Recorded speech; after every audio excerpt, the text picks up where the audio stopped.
Oi, pessoal.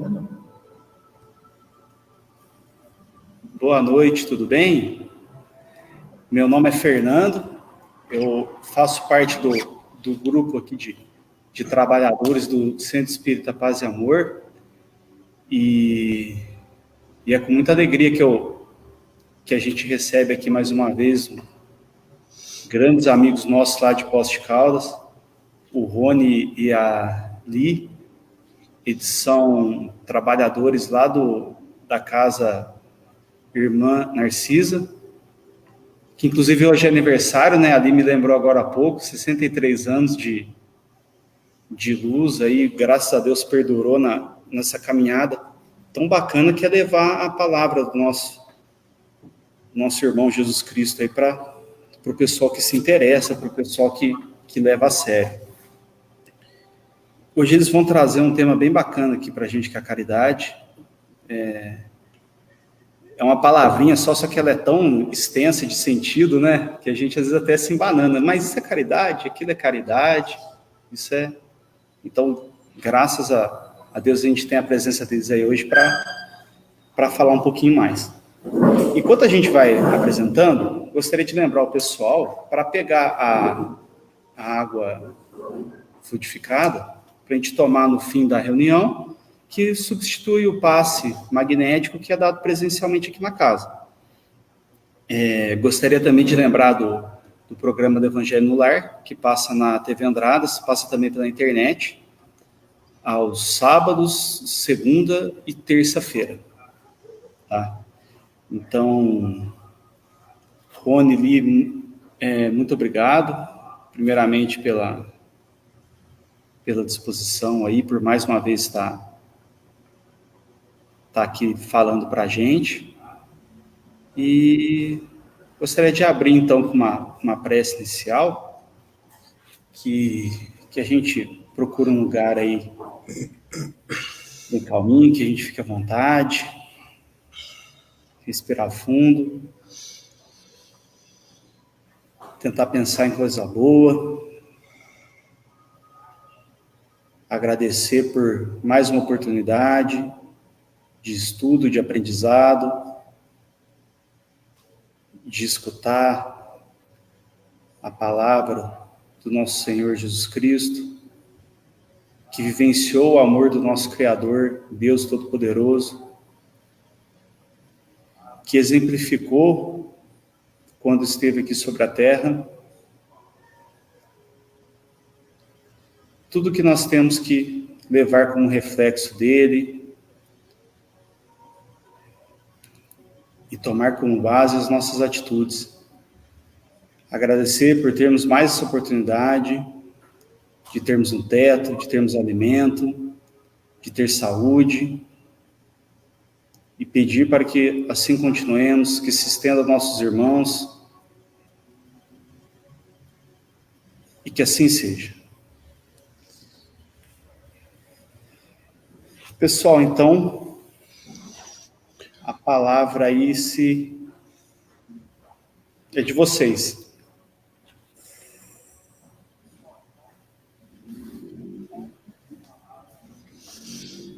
Então, boa noite a todos.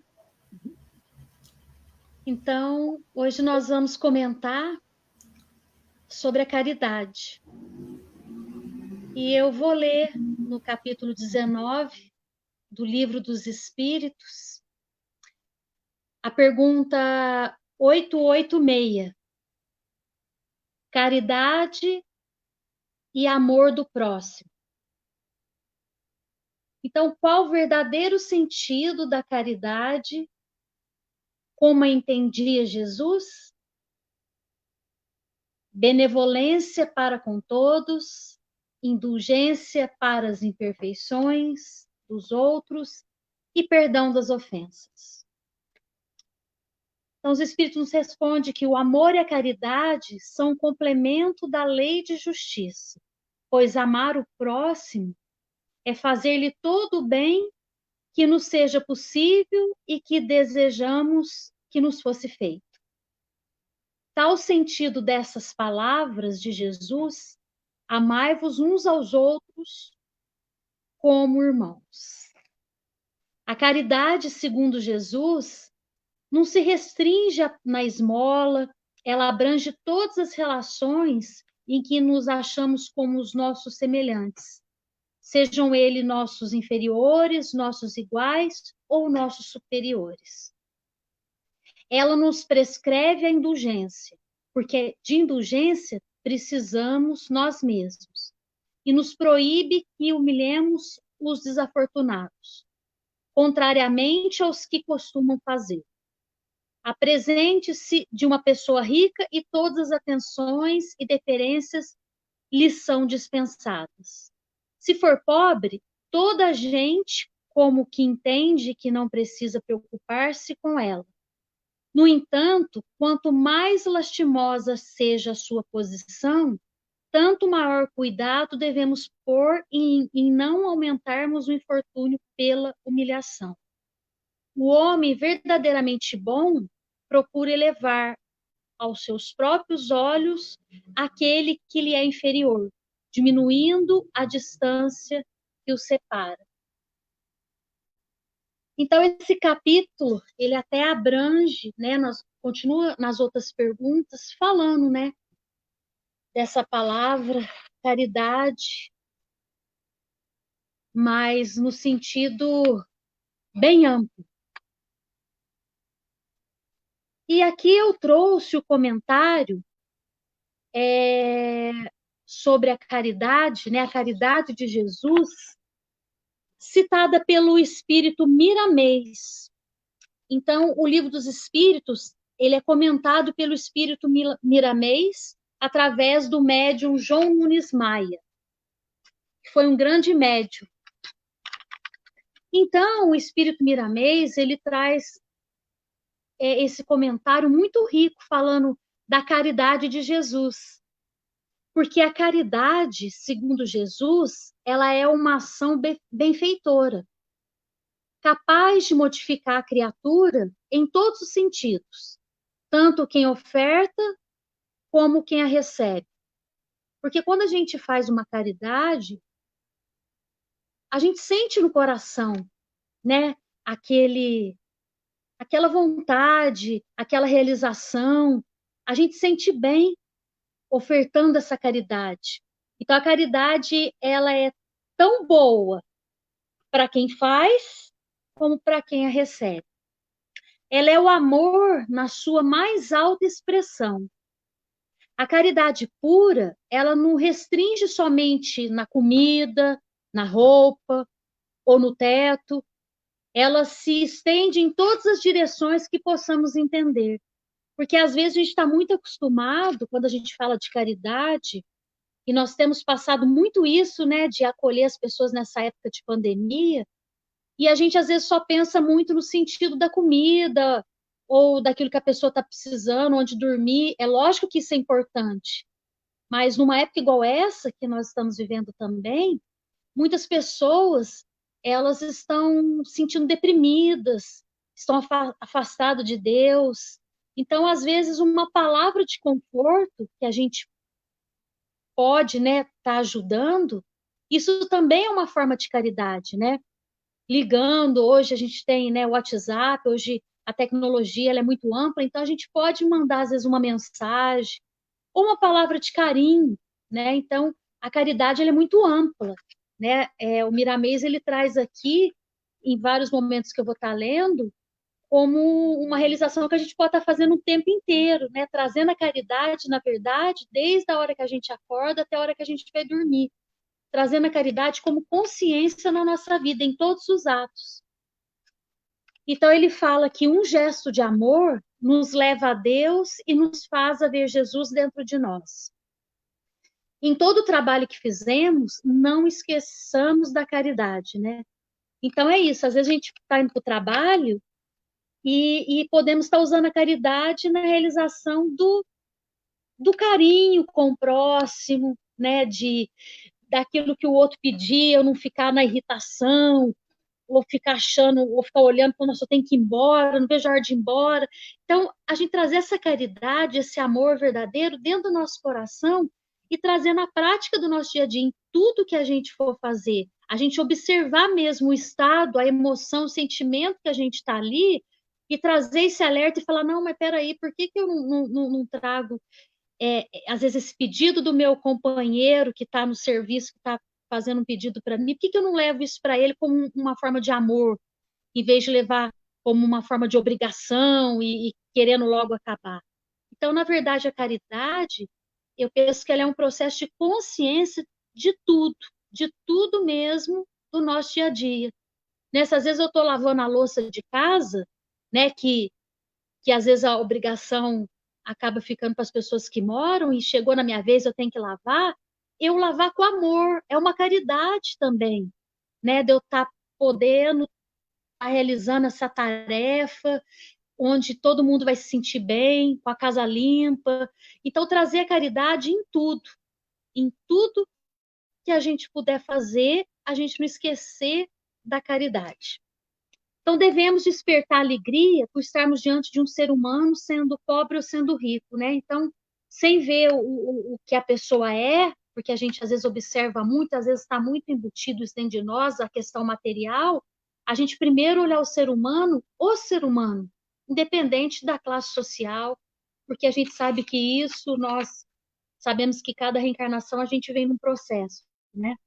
Então, as mudanças de dentro é que mudam por fora, né? Então, acho que isso é muito importante a gente observar, né? Que essa mudança de olhar para a caridade como tudo que a gente faz na vida, e essa mudança interna, né? Se eu estou irritado que alguém pediu alguma coisa, então deixa eu transformar isso. Que jeito que eu posso estar transformando isso em calma, em paciência, para depois chegar ao amor? Então, é a consciência mesmo de cada sentimento que a gente vive. Então, a caridade ela não pode ser aparente, sem vida própria. A verdadeira é a luz do coração, na maturidade da alma. Jesus era a própria caridade. O homem que conhece a caridade e a pratica não se distancia de ninguém, porque ele se aproxima de todos com a mesma gratidão pela vida, ao colocá-lo junto a todos, compreendendo que todos são filhos do mesmo Pai. Verificamos o sol, a chuva, o próprio ar, que não escolhem a quem clareia, a quem mata a sede e a quem sopra. A caridade, a justiça na mais alta vibração do amor. Então, acho que fica aí esse comentário do Miramês, que enriquece muito, né? Esse item 886 do Livro dos Espíritos. Então, que a gente possa, na prática nossa do dia a dia, começando por agora, né? Antes de dormir, a gente observar os nossos atos e transformar, né, todos os sentimentos que às vezes não é tão acolhedor, mas podemos olhar para ele, florear e trazer essa maravilha que é a caridade. Então, muito obrigada a todos e agradeço muito pela oportunidade de estarmos aqui. É com muito amor que estamos aqui. E agora passamos para o Rony.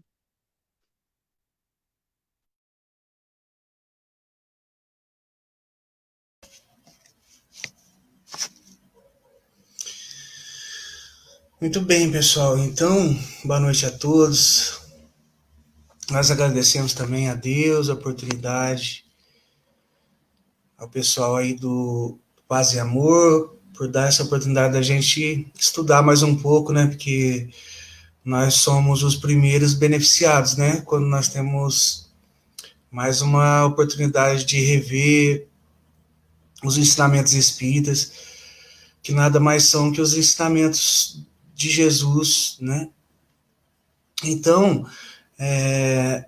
nós dividimos aí para a Elisângela falar a caridade que está lá no Livro dos Espíritos, que é o livro básico da doutrina espírita, né? Um livro que nós devemos consultar sempre. É um livro de perguntas e respostas, que tem 1018 perguntas e respostas, né? Que o Allan Kardec fazia as perguntas sobre os mais diferenciados assuntos, e os espíritos superiores responderam, né, uma alta filosofia sobre todos os assuntos que nós imaginarmos.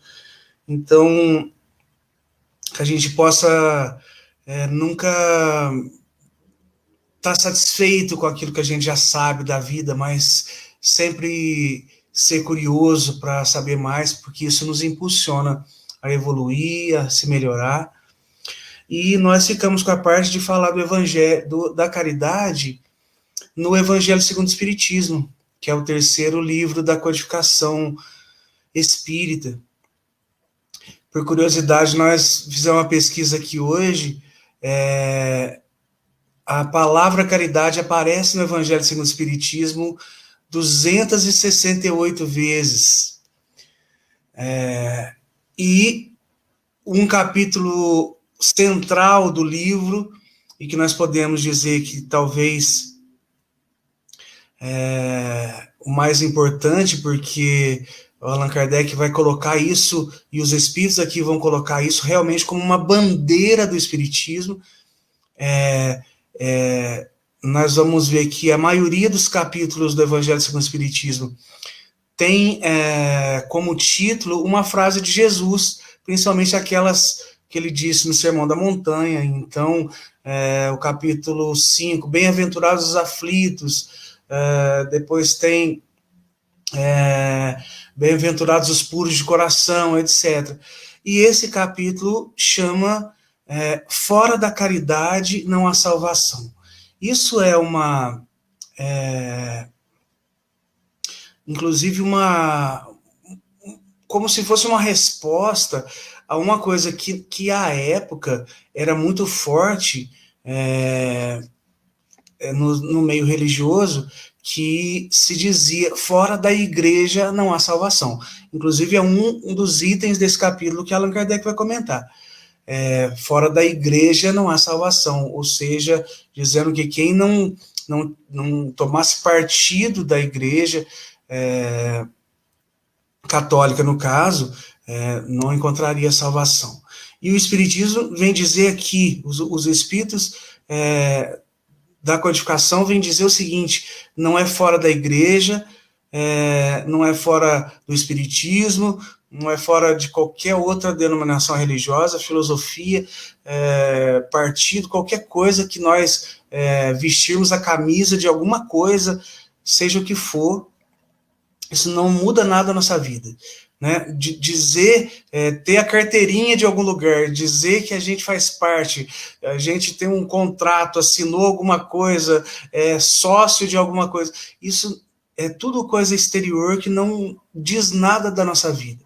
Né? Então esse capítulo vem dizer, fora da caridade não há salvação, ou seja, fora de um sentimento de amor, eu não consigo tomar um rumo da própria plenitude, da própria felicidade que Deus reserva para cada um de nós. Salvação aqui deve ser entendido, inclusive, nesses termos, né, que não é aquela salvação do juízo final, onde um vai para o inferno, o outro vai para o céu. Né, a doutrina espírita nos esclarece sobre isso. Ninguém vai para o inferno, não existe condenações eternas, nós somos filhos de Deus, e que todos nós, sem nenhuma exceção, vamos alcançar a plenitude que Deus reservou para cada um de nós. De acordo com os nossos esforços, isso vai ser mais cedo ou mais tarde, mas isso é lei, né? No livro dos Espíritos nós vemos uma das leis de Deus, é a lei do progresso. E todos os espíritos, nós somos espíritos, todos os espíritos estão submetidos a essa lei do progresso. Né? Cada conquista nossa é um passo a mais nessa evolução, e que a gente não volta mais atrás. Né? O espírito não retrograda, não regride. Conquista é conquista. A gente pode estacionar, falar assim, não, no momento eu não quero evoluir mais não, tá bom assim, a gente fica até o momento que a gente não suporta mais e continua, porque cada aprendizado é uma nova luz que vem para nós, que esclarece muita coisa, nesse conhecimento de nós mesmos e do mundo, do universo, e a gente vai conhecendo as leis de Deus e vai vendo que tudo isso é muito mais bonito do que a gente pensa, né? A vida tem muito mais sentido do que a gente consegue atribuir no momento. Então, esse capítulo, como nós sabemos, o Evangelho segundo o Espiritismo, ele nada mais é que o Evangelho de Jesus, que a gente encontra lá na Bíblia, no Novo Testamento, né? nos 4 evangelhos lá, que é de Mateus, de Lucas, de Marcos, de João. Então, Allan Kardec colocava trechos do Evangelho de Jesus nos capítulos do Evangelho segundo o Espiritismo, separados por tema, e depois comentava, e depois os espíritos superiores comentavam. Né? O Allan Kardec colocava mensagens mediúnicas que vinham sobre aquele tema. E o primeiro trecho do Evangelho que Allan Kardec coloca nesse capítulo 15 do Evangelho segundo o Espiritismo se a gente abrir lá a nossa Bíblia, lá no Novo Testamento, no Evangelho de Mateus, se a gente for lá no capítulo 24 e 25, nós vamos encontrar toda uma fala de Jesus que é chamada de o sermão profético. É quando Jesus vai dizendo o que ia acontecer na fase que a humanidade ia passar daquele período que no Espiritismo nós conhecemos de mundo de provas e expiações, para mundo de regeneração, para um mundo melhor, onde o bem ia prevalecer. Então, essa transição, Jesus vai falando tudo que ia acontecer, né? Ouvireis falar de guerras e rumores de guerras, etc, etc, e os muitos conselhos que ele dá para a gente. E num trecho desse, e claro que tudo isso nós precisamos tirar o espírito da letra, aprender a tirar a simbologia disso tudo, né? Em algum momento, Jesus fala assim, que naquele tempo ia ser separado as pessoas que tinham, né, as pessoas que tinham aceitado a mensagem do Cristo e aquelas que não. No entanto, Jesus fala assim, que o rei, né, tudo isso aí simbolicamente, diria assim para aqueles que foram escolhidos, assim, vinde benditos do meu Pai, porque quando eu tive frio me agasalhaste, e quando eu tive fome me deste de comer, e quando eu tive preso me visitaste, e quando eu fiquei doente me socorreste, etc. E essas pessoas, segundo essa parábola aqui de Jesus, responderiam para ele assim, ué, Senhor, nós não estamos lembrados disso, não. Quando foi que o Senhor teve sede e a gente deu de beber? Quando o Senhor teve fome e a gente deu de comer? Quando foi que o Senhor teve frio, nós agasalhamos? Tudo? E aí ele responde assim, toda vez que fizestes isto para um dos meus irmãos mais pequeninos, foi a mim que fizeste. Isso aqui tem uma simbologia muito grande, e é por isso que está encabeçando esse capítulo, porque aqui Jesus está falando assim, não importa se a pessoa tinha religião, se ela foi ateu, se ela era de tal ou qual denominação religiosa ou não, isso não importa. O que importa foi o quanto ela movimentou de amor pelos irmãos. Então, essas pessoas aqui falaram assim, eu não estou nem lembrado que eu fiz isso, quando é que eu fiz isso para o Senhor? E aí ele fala assim, quando você fez isso para um dos meus irmãos mais pequeninos, foi a mim que fizeste. E do contrário também, né, ele vai criticar muitas vezes, até duramente, os fariseus, que eram os religiosos da época, e que aquelas pessoas seguiam a lei de Moisés, assim, de maneira muito ferrenha, mas o principal não faziam, não tinha compaixão pelo próximo, né, não tinham indulgência pelos erros das pessoas, eram rudes na aplicação dessa lei. Então, não é por acaso que esse trecho do Evangelho está aqui, porque Allan Kardec entendeu que esse trecho fala exatamente isso, que não importa o que essas pessoas, não importa a denominação religiosa ou aquilo que nós nos denominamos de tal ou tal religião, isso não importa. O que importa é a prática da caridade. Caridade, como a Elisângela falou, né, e o Livro dos Espíritos é muito claro nisso, porque se perguntar para todos nós ainda, mesmo nós espíritos, o que é caridade? A gente fala, ajudar o outro, dar uma cesta básica, dar um remédio para quem pedir na rua, não sei.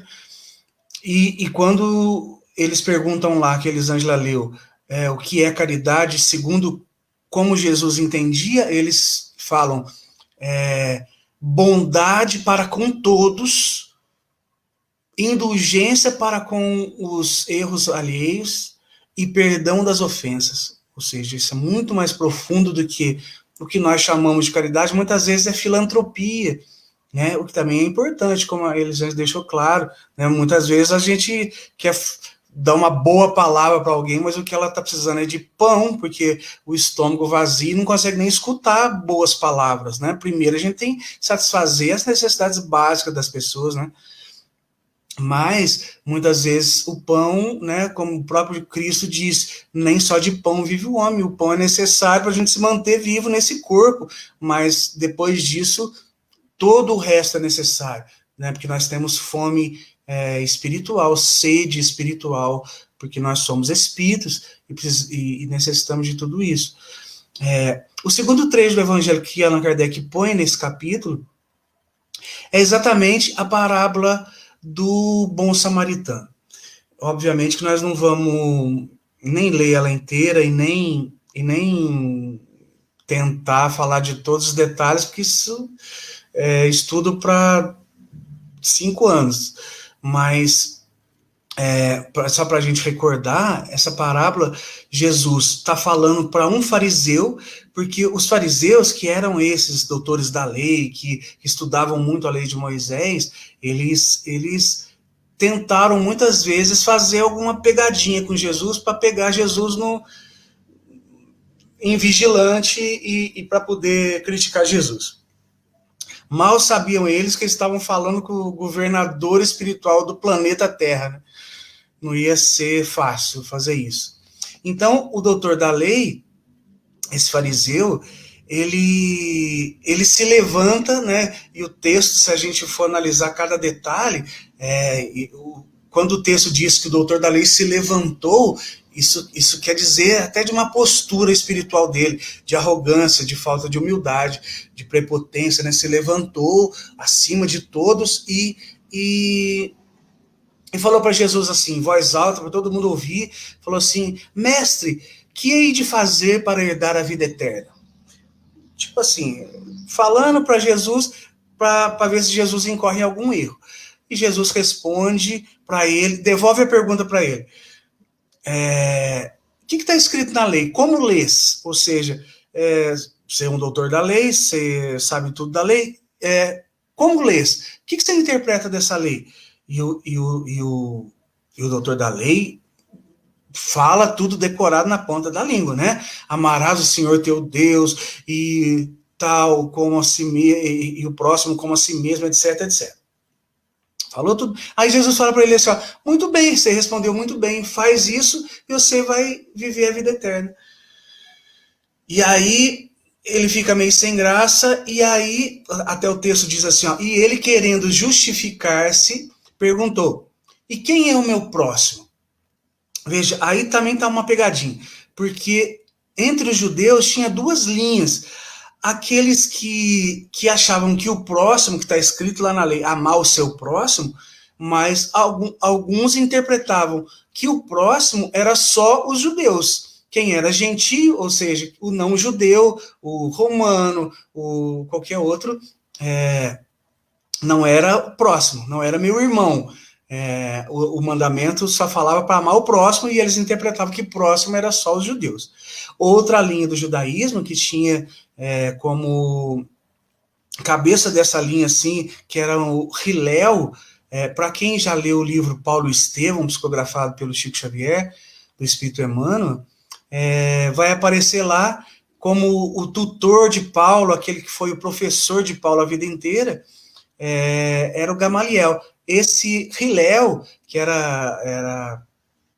que encabeçava essa linha de pensamento, onde próximo eram todos os seres humanos, independente se era judeu ou não, que era neto desse Hillel, que era o Gamaliel, que foi o professor de Paulo.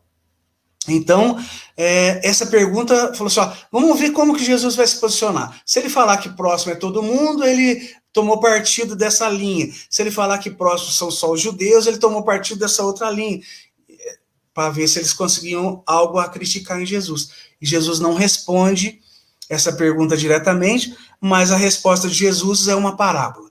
E essa parábola, a gente lembra, é aquela que diz que um homem descia de Jerusalém para Jericó e foi assaltado, e foi despido, foi espancado e deixado semi-morto à beira do caminho. E pelo mesmo caminho desceu um sacerdote, que também vinha de Jerusalém. O sacerdote olhou e passou de largo, deu a volta e não fez nada. Também pelo mesmo caminho descia um levita, que era o ajudante do sacerdote lá no templo de Jerusalém, e talvez até seguindo o exemplo do sacerdote, olhou aquele homem, deu a volta e passou de largo e não fez nada. Mas um samaritano que ia de viagem, veja, Jesus está falando para um doutor da lei, para um fariseu, judeu. Os judeus odiavam os samaritanos, eram povos que se degladiavam, e Jesus escolhe exatamente o samaritano para dar o exemplo na parábola. E ele fala assim, então, olha, o sacerdote não fez nada, o levita não fez nada, mas um samaritano que descia pelo mesmo caminho em viagem, olhou aquele homem e, movido de íntima compaixão, deitou-lhe vinho e azeite nas feridas, atou-lhe as feridas, né? O texto fala assim, pensou-lhe as feridas, né? Colocar penso nas feridas, ou seja, colocar ataduras, cobriu as feridas daquele homem, colocou o homem na sua própria cavalgadura, ou seja, esse homem estava a cavalo, o samaritano, ele desceu do seu cavalo, colocou o homem porque o homem estava inconsciente, né? Estava caindo, semi-morto aqui, estava inconsciente, coloca o homem na sua cavalgadura, vai a pé, puxando o animal até a próxima hospedaria, desce o homem, carrega o homem para dentro da hospedaria, cuida dele a noite inteira, e depois ele tem que prosseguir viagem e fala para o dono da hospedaria, paga o homem da hospedaria e fala para o dono da hospedaria assim, toma esse pagamento e deixa ele hospedado aqui. Tudo que você gastar mais com ele, na volta eu te retribuo, eu te restituo. E aí Jesus olha para o doutor da lei e pergunta, qual desses se fez próximo daquele que foi assaltado no caminho? E o samaritano e o doutor da lei, já sem saída, ele nem pronuncia a palavra samaritano, mas ele é obrigado a responder, aquele que usou de compaixão para com ele. Aí Jesus termina assim falando, então vai tu e faz da mesma forma. Então, essa parábola também está falando de fora da caridade nossa salvação, porque veja, como que a gente, mesmo quando o judeu lá achava que próximo era só o irmão dele, que era o judeu também, que era da religião dele, como que a gente identifica uma pessoa, principalmente naquela época? Pelo sotaque. De que região esse homem é? Ele é da onde? Pelo sotaque a gente já descobre, né? Quando a gente vê na prisão de Jesus, quando Pedro está lá, perdidão assim lá no pátio, e aí ele fala, alguém pergunta para ele alguma coisa, e ele fala alguma coisa, e a mulher fala assim, uma serva fala para ele assim, você é galileu como ele, né? Aí, essa é uma das negações de Pedro, né? E Pedro fala, não sou, ou seja, ela reconheceu Pedro pelo sotaque. Esse homem não era possível, o homem que estava caído lá no caminho, não era possível conhecê-lo pelo sotaque, porque ele estava inconsciente, não estava falando. Ou então a gente pode conhecer alguém, a etnia dessa pessoa, de onde ela é, a religião que ela... pelas roupas que ela usa, principalmente naquela época. E também não era possível fazer isso, porque ele foi despido pelos ladrões, estava semi-nu, caído no caminho. Também não era possível reconhecê-lo, se ele era judeu, se ele era samaritano, se ele era gentio. Então, essa palavra está querendo dizer que o samaritano ajudou alguém sem saber quem esse alguém era. como se diz no ditado popular, né? Fazer o bem sem ver a quem. Esse samaritano, ele viu alguém caído no caminho, ferido, desacordado, e sentiu íntima compaixão e foi lá e ajudou aquele homem sem saber quem era, sem saber se era judeu, se era samaritano, se tinha religião, se não era, se era uma pessoa boa, se não era, se era... Não importava, não importa. Ele foi movido de íntima compaixão por um semelhante dele caído e foi ajudar. Então, essa parábola também está dizendo disso, né? Mas, então, essa caridade, que é muito mais profunda do que nós muitas vezes percebemos, é exatamente, e isso vai ser dito em toda a codificação espírita, caridade é exatamente o contrário de egoísmo. Né? Quando Kardec começa a comentar aqui esses dois trechos, ele fala assim, ó, toda a moral de Jesus se resume na caridade e na humildade, ou seja, nas duas virtudes contrárias ao egoísmo e ao orgulho. Ou seja, caridade é o contrário de egoísmo. Humildade é o contrário de orgulho. E no Livro dos Espíritos, e em muitos trechos da codificação espírita, os Espíritos vão dizer para nós que esses são os principais males da humanidade, os principais vícios nossos ainda, né? Egoísmo e orgulho. O que nos prende ainda à materialidade, o que nos impede de seguir um caminho mais espiritual, que nos liberte desses julgos que nos prendem ainda à animalidade, à matéria, são justamente o egoísmo e o orgulho. Né? Egoísmo no sentido de que primeiro o meu me dê aqui, depois eu penso no resto, né? E orgulho no sentido de que eu sou melhor que os outros. Eu tenho alguma coisa melhor, eu me coloco numa situação acima dos outros. Também é nesse capítulo que um dos itens vai chamar a caridade segundo São Paulo, que é exatamente aquele que muita gente, se não conhece pela leitura do Novo Testamento, conhece pela música lá do Legião Urbana, né? Que é aquele poema absurdamente maravilhoso de Paulo, que está lá na primeira epístola aos Coríntios, que é aquele, ainda que eu falasse a língua dos homens e dos anjos, se eu não tivesse caridade, eu nada seria. Aqui vai até um detalhe, porque se a gente pegar aí alguma Bíblia, alguma tradução vai traduzir, ainda que eu falasse a língua dos homens e dos anjos, se eu não tivesse amor, eu nada seria. Outras vão traduzir por caridade. Para vocês verem como para nós vermos como é profunda essa palavra. Ela, inclusive, é uma das palavras que designa o amor no grego, né, que é o caritas, né? No grego vai falar do amor eros, que é aquele amor um amor romântico, até sexual, ou do amor filia, que é aquele amor de amigos, né? Vai falar do amor ágape, que é aquele espiritual profundo, e o amor caritas, né? Que é aquele então, que Paulo usa aqui. Se eu não tiver caridade, não adianta eu ser médium, ser um profeta, ser qualquer coisa. Se eu não tiver caridade, disso nada me adianta, né? Paulo está falando aqui para os coríntios, que é a comunidade cristã lá de Corinto, na Grécia, que eles valorizavam muito os fenômenos mediúnicos.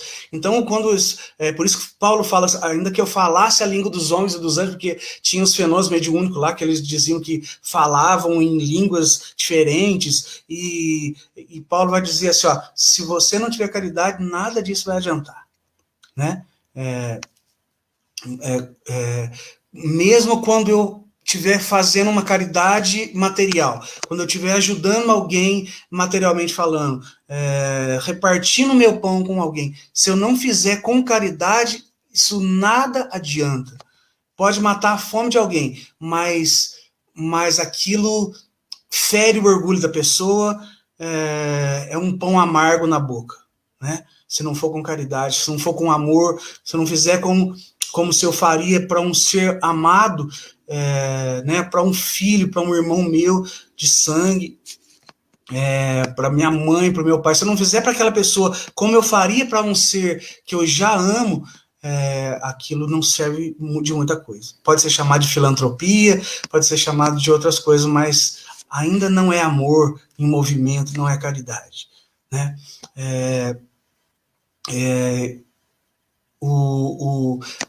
E o último item, que está nas instruções dos Espíritos, e a única mensagem mediúnica que é colocada nesse capítulo, ela é assinada pelo próprio Paulo, que ele vai chamar de fora da caridade não há salvação. E ele vai fazendo, depois vocês leiam em casa aí no capítulo 15, essa mensagem de Paulo, que ela é bem curtinha, ele vai fazendo uma analogia com os hebreus que foram tirados por Moisés do Egito, da escravidão, e foram sendo levados para a terra prometida, né? E ele vai falando que a caridade é a flama luminosa que nos guia no deserto, fazendo analogia com o povo lá no deserto, que nos guia no nosso deserto, na nossa travessia desse deserto, rumo à terra prometida, que nada mais é que no nosso próprio coração, né? Quando nós fundarmos o reino dos céus no nosso próprio coração. Essa é a terra prometida verdadeira. Não é um lugar material, nem é um lugar no céu, no plano espiritual, mas um lugar dentro de nós mesmos, né? Aquele lugar de paz perfeita que nós vamos alcançar um dia, quando nós nos libertarmos desses vícios. Quando eu falo vício, eu quero dizer exatamente isso. O egoísmo, o orgulho, né? Quando no Livro dos Espíritos, Allan Kardec pergunta qual é o vício mais radical, ou seja, aquele que está na raiz de todos os vícios, e os Espíritos respondem, o egoísmo. Ele é a raiz de todos os outros vícios. Vício aqui no sentido daquilo que é contrário à virtude. Virtude, vício, né? O vício mais radical é o egoísmo, aquele que ainda me faz olhar para o próprio umbigo, não ver os outros, né? Isso ainda é muito animal em nós, né? O animal é um ser que, primeiro, ele vê a própria necessidade dele instintivamente, né? Ele treina isso na maternidade, por exemplo, quando ele consegue não pensar só na própria fome e alimentar o filhote. Mas depois o filhote cresce e ele continua vendo só a própria fome, ou seja, nós ainda temos muito isso de herança animal, e animal aqui no sentido do contrário do que é espiritual. Nós somos seres saindo da animalidade rumo à espiritualidade, ou seja, quanto mais nós treinarmos, exercitarmos a caridade, ou seja, não pensar tanto em mim agora, e pensar no outro, isso é um exercício de vencer esse egoísmo, né? E Paulo fala assim, ó, aplicai-vos, portanto, meus amigos, a compreender-lhe, ou seja, compreender a caridade em sentido profundo e as consequências da sua aplicação e a procurar por vós mesmos todas as maneiras de aplicá-la. Ele fala assim, ó, você não precisa ler lá e como fazer. Não, se a gente colocar isso como nossa meta, nós mesmos vamos achar lugar onde aplicar a caridade no nosso dia, em todas as nossas experiências, né? Como agora eu posso guardar um pouco dos meus interesses e pensar no interesse dos outros, de todos, da comunidade, ou da minha família, ou das pessoas que trabalham comigo? Como agora eu posso renunciar um pouquinho àquilo da parte que me cabe e repartir com os outros? Isso tudo é exercício de caridade. Quando eu deixo de colocar o meu ego no centro, o que me faz deixar de ser tão egocentrado, né, e pensar nos outros.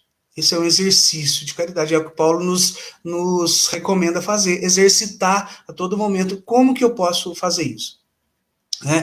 Tanto é que na questão 895 do Livro dos Espíritos, Allan Kardec pergunta assim, ó, tirando os vícios, as imperfeições que a gente já conhece, o que mais caracteriza a imperfeição dos espíritos, ou seja, da gente, a nossa imperfeição? E os espíritos respondem assim, o interesse pessoal. Veja como muitas vezes nós ainda nem entendemos o rumo que nós devemos exercitar, porque praticamente durante toda a nossa prática diária é procurar interesse pessoal. Como que eu posso levar vantagem naquilo? Como que eu posso me dar bem naquele outro? Como que eu posso ganhar mais aqui e ali? E o interesse pessoal é o que mais caracteriza a nossa própria imperfeição. E o contrário também é verdadeiro. Quanto mais eu exercito sair de mim mesmo e pensar nos outros, eu estou exercitando essa virtude divina, como diz Paulo, que é a caridade. Ou seja, nada mais é que o amor em movimento, o amor na prática, né? E o amor é o resumo da lei de Deus. Nós somos espíritos, filhos de Deus, estamos submetidos a essa lei de Deus, que na verdade fala de amor uns pelos outros, de fraternidade, de perdão, etc. Então, se eu quiser falar assim, ó, eu estou cumprindo a lei de Deus, eu falo assim, mas como é que eu vou saber qual que é a lei de Deus? A lei de Deus é essa, a lei de justiça, de amor e de caridade. Esse é o resumo da lei de Deus, segundo está lá no Livro dos Espíritos, né? No capítulo das leis morais. Muito bem. Então, era essa mensagem aí, que fique para nós essa reflexão. Que Jesus nos abençoe. Sim seja. Rony, só tenho a agradecer, tá, ao seu... E ali também a palavra que vocês trouxeram para a gente hoje, né? Agradecer pelo tempo aí desprendido, por essa caridade com a gente realmente, né? Porque tenho certeza que foi muito valioso e muito benéfico para todo mundo escutar as palavras. E deixo a casa aqui de porta aberta, tá? Mesmo que virtual, assim, quando vocês quiserem, puderem vir, tá? Fiquem à vontade. Valeu. E eu só queria abrir uma pergunta, se vocês me dão licença. Rony, como que a gente poderia diferenciar o egoísmo de interesse pessoal, assim, da gente pensar só na gente? Ou não tem uma diferença? Fernando, eu entendo assim, ó, egoísmo, veja, esse ismo aí é como se fosse um culto, né? O egoísmo é um culto ao ego. Ego é eu em latim, ou seja, é um culto a mim mesmo. Quando eu presto culto a mim mesmo, é uma egolatria, né? Do mesmo jeito que eu posso fazer uma idolatria a algum santo, alguma coisa, sei lá o quê, nós todos somos ainda ególatras, ou seja, nós prestamos culto a esse eu, né? E isso foi importante em determinado tempo da nossa evolução aí, porque a gente precisa também aprender a amar a nós mesmos, né? Mas esse amar a nós mesmos não significa prestar um culto ao próprio eu, à própria personalidade. Não, o que eu penso é assim, e o que o outro pensa não tem valor, né? Nós ainda prestamos muito culto a esse eu, né? E o interesse pessoal, eu acho que é uma consequência do egoísmo. Eu acho que o interesse pessoal é uma consequência do egoísmo, né? Como o eu está em primeiro lugar, eu penso, então, nos meus interesses pessoais. Primeiro o meu, né? Tem um ditado que fala assim, ó, um ditado popular que fala assim, ó, farinha pouca, meu pirão primeiro, né? Se a farinha é pouca, primeiro eu faço o meu pirão, depois, se sobrar para vocês, beleza. Ou então aqui em Minas fala assim, se o cobertor é curto, eu durmo no meio, né? Que aí, se você ficar no canto, passar frio, o problema é vocês. Primeiro, então, o interesse pessoal é uma consequência do egoísmo, né? Você tem uma ideia, isso rapidinho, Chico Xavier, uma vez, foi com um amigo dele na feira, e o amigo viu que Chico pegava um tomate bonito e pegava um tomate mais feinho. Depois ele pegava um bonito e um feio. E aí o amigo dele falou assim, ô Chico, mas você pegou um tanto aí que não tá muito tão bom assim, não. E o Chico falou para ele assim, ó, mas meu filho, se eu pegar só os bonitos para mim, o próximo que vier comprar tomate vai ficar com todos os feios para ele. Então, se eu repartir um pouco de feio para mim, depois fica uns bonitos para ele. Veja a que ponto chega uma pessoa que já não pensa só em si, já pensa nos outros. Chico Xavier me atrapalhou aí na feira, eu gosto tanto de ir na feira, agora eu fico em conflito. E a gente volta pecador da feira agora, né? Depois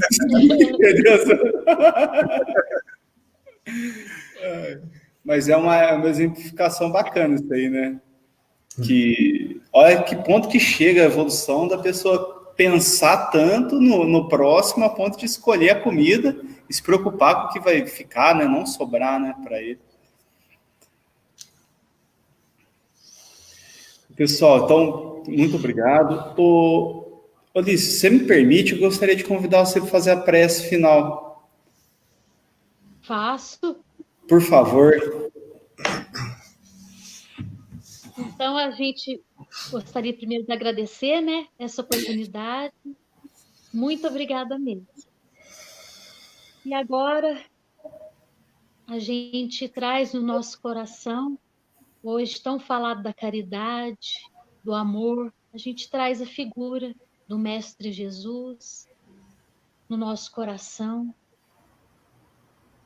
sintonizando a frequência desse amor incondicional que estamos a caminho, estamos na busca, estamos na lida. Então, que a gente agora sintonize essa frequência de Jesus, do amor, e a gente agradece a essa oportunidade de hoje de aprender mais um pouco o que a doutrina espírita nos traz através do Evangelho e do Livro dos Espíritos. E com essa frequência de amor nos nossos corações, a gente pede ao Mestre Jesus que abençoe o planeta Terra, que acolhe todas as pessoas que estão passando em dificuldades, os nossos irmãos que estão nos asilos, nos hospitais, nos presídios, todos os irmãos que estão precisando de um pouco de amor, de luz, que o nosso coração estenda até eles. Agradecemos a Deus essa oportunidade de estarmos reencarnados nesse momento de transição do planeta, onde a gente pode exercitar a caridade a todo instante. Então, que o Mestre Jesus abençoe a nossa semana, a nossa cidade, cada um vive, e principalmente esse planeta Terra.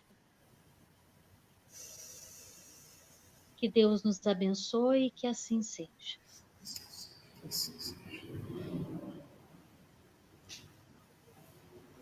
Pessoal, muito obrigado mais uma vez e uma boa noite a todos aí. Um abração especial para Valeu. Um abração especial para o meu amigo Alex, que não perde uma live nossa. Tchau, pessoal. Com Deus. Tchau. Tchau.